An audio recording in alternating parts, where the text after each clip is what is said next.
আসসালামু আলাইকুম। আগামী দিনে বিএনপির রাজনীতিতে যেই ঘটনাগুলি ঘটতে যাচ্ছে, তা কল্পনাও করতে পারবেন না আপনারা। বিএনপির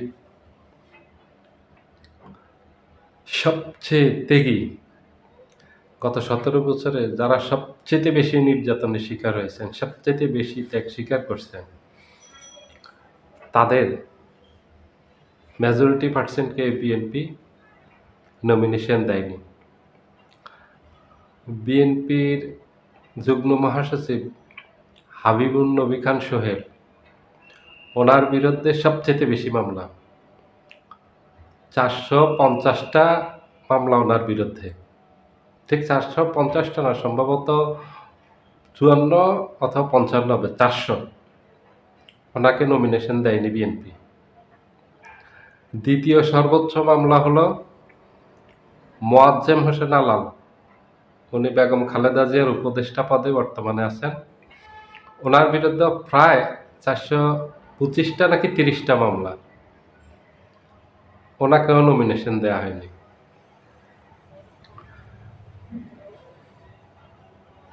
ছাত্রদলের সাবেক সভাপতি, বর্তমান বিএনপির প্রচার সম্পাদক সুলতান সালাউদ্দিন টুকু, তার বিরুদ্ধে প্রায় ৩০০ মামলা, তাকে নমিনেশন দেওয়া হয়নি। শামসুজ্জামান দুধু, দীর্ঘদিনের ত্যাগী নেতা, উনি সেই ছাত্র জীবন থেকে, সেই জিয়াউর রহমানের সময় থেকে উনি ছাত্রদল করে আসছেন, ওনাকে নমিনেশন দেওয়া হয়নি। আসাদুজ্জামান খান রিপন, উনিও বিএনপির ত্যাগী নেতা, উনি ছাত্রদলের ৮০ দশকে ছাত্রদলের সভাপতি ছিলেন, ওনাকে নমিনেশন দেওয়া হয়নি।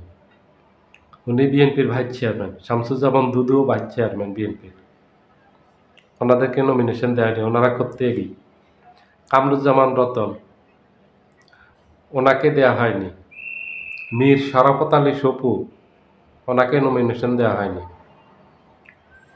রুমিন পারহানাকে দেওয়া হয়নি।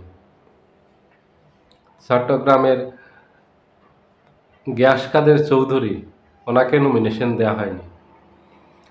ওনারা কিন্তু সবাই মজলুম ছিলেন আওয়ামী লীগের সময়। ওনারা সবচেয়ে বেশি নির্যাতনের শিকার হয়েছেন, বেশি মামলা হামলার শিকার হয়েছেন। এভাবে বিএনপির আরো অনেক নেতার নাম বলা যাবে। এই যে ওনাদেরকে দেননি, অথবা এই যে শুধু ওনারা না, আরো এই লিস্টটা অনেক দীর্ঘ, এখানে অনেক নেতা আছেন। আমি ভিডিওটা বড় করব না, এই জন্য অত নাম বলিনি।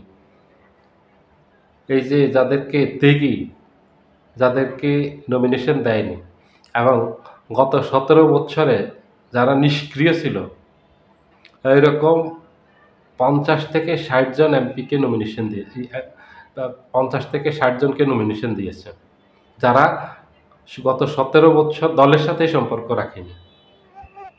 আহসানুল হক মিলন কোনো সম্পর্ক রাখেনি চাঁদপুরের। চট্টগ্রামের আনোয়ারা থানা থেকে যাকে দিছে সরোয়ার জামান নিজাম, ও ১৭ বছর কোনো সম্পর্কই রাখেনি বিএনপির সাথে। এভাবে আরো অনেক নাম বলা যাবে, ওদেরকে নমিনেশন দিয়েছে। তাহলে বিএনপির ভিতরে কি ঘটতে যাচ্ছে? এই নেতারা এত ত্যাগ স্বীকার করলেন, ওনারা কি এই রাজনীতিতে এত ত্যাগ স্বীকার করে ওনারা কি এই জন্য করলেন? ওনাদের তো একটা আশা ছিল যে সামনে ওনাদেরকে দল মূল্যায়ন করবে, দল ওনাদেরকে নমিনেশন দিবে, ওনারা মন্ত্রী হবেন, এমপি হবেন। ওনাদের এই স্বপ্নগুলো থাকে। যারা ধাপে ধাপে উপরের দিকে যায়, তাদের এই স্বপ্নগুলো থাকে, ওনারা মন্ত্রী হবেন, এমপি হবেন, এই জন্য এত ত্যাগ স্বীকার করেন। একটা মানুষ একটা আঙ্গুর গাছ রোপণ করে ওটা ফল খাইতে পারবে না, এটা হয় না। সারা বছর আঙ্গুর গাছটার এত পরিচর্যা করলেন, এত ত্যাগ স্বীকার করলেন, এত কষ্ট করলেন, ফল দেওয়ার সময় এটা অন্য আরেকজনে খেয়ে ফেলল, এটা কি হয়? এটা কি কেউ মেনে নিবে? ওই নেতারাও এটা মেনে নিবে না। ঠিক ওনারাও যে কৌশলের কাজ আছে, ওনারাও সেই কাজটাই করবেন। কারণ রাজনীতিতে কেউ কাউকে ছাড় দেয় না। কারণ রাজনীতিতে এত ত্যাগ স্বীকার করার পর যদি ছাড় দেয়, তাহলে ওই লোক আর রাজনীতি করার কোনো প্রয়োজন নাই, ওই লোক আর আমার মাঝে কোনো পার্থক্য নেই। আমি রাজনীতিতে কোনো ত্যাগ স্বীকার করিনি, এই জন্য আমার কোনো নমিনেশনও নাই। তাহলে ও ত্যাগ স্বীকার করেও তো আমার মতো অবস্থা, ওর কোনো নমিনেশন নাই, ওর কোনো মূল্যায়ন নাই দলের মাঝে। ও কেন এত ত্যাগ স্বীকার করবে? তার ভিতর তো এই ক্ষোভগুলি কাজ করবে, এই প্রশ্নগুলি জাগবে যে তাহলে আমি এত বছর কি জন্য রাজনীতি করলাম, এত ত্যাগ স্বীকার করলাম কেন? মা বাবাকে সময় দিতে পারেনি, স্ত্রী সন্তানদেরকে সময় দিতে পারেনি, আপনজনকে সময় দিতে পারেনি। অনেক সময় স্ত্রী সন্তান পরিবারের সদস্যরা গুরুতর অসুস্থ ছিলেন, রাজনৈতিক কারণে তাদেরকে সময় দিতে পারেননি। যে শুধু জেল, জুলুম, অত্যাচার এগুলি সহ্য করছেন তা না, এই ত্যাগগুলি স্বীকার করছেন তা না।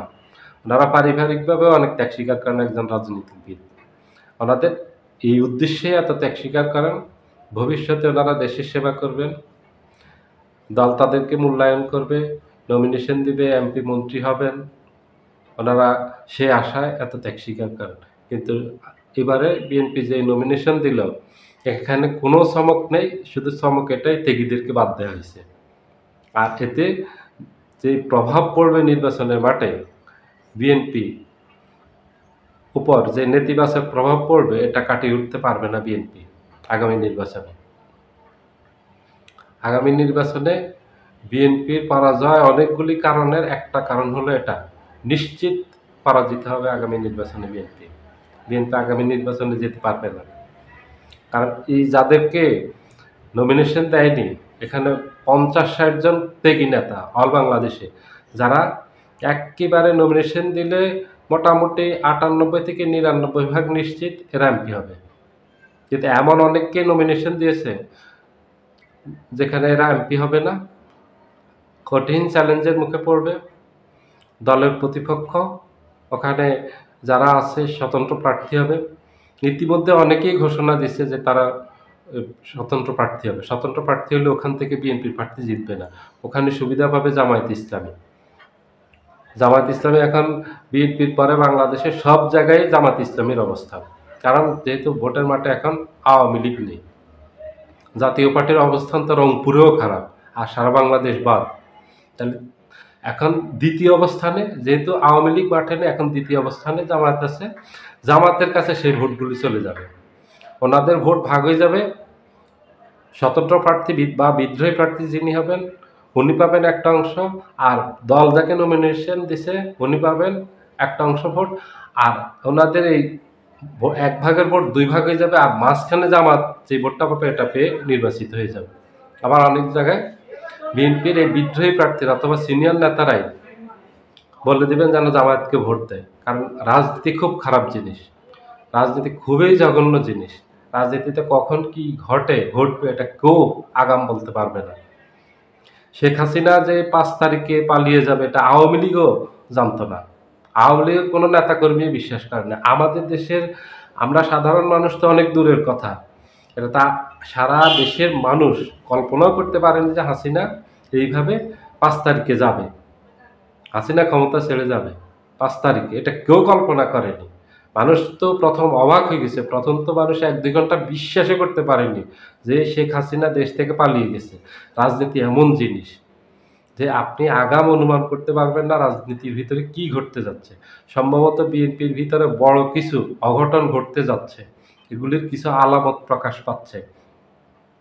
অনেকগুলো আলামতের একটা দুইটা আমি বলি, যে আজকে এই যে বিএনপির 2 জন সিনিয়র নেতা তারেক রহমান এবং সালাউদ্দিন আহমেদ, ওনারা দুইজনই আজকে 2 জায়গায় 2টা বক্তব্যে ইসলাম নিয়ে খুব সুন্দর বক্তব্য দিয়েছেন। এগুলি যেগুলি আগে দেননি, এগুলি ওনারা এগুলির বিরুদ্ধে দিয়েছেন। তারেক রহমান দিয়েছেন আলেম ওলামাদের কাছে, ওনাদেরকে বলছেন যে আপনাদের সমর্থন চাই, আপনাদের দোয়া চাই।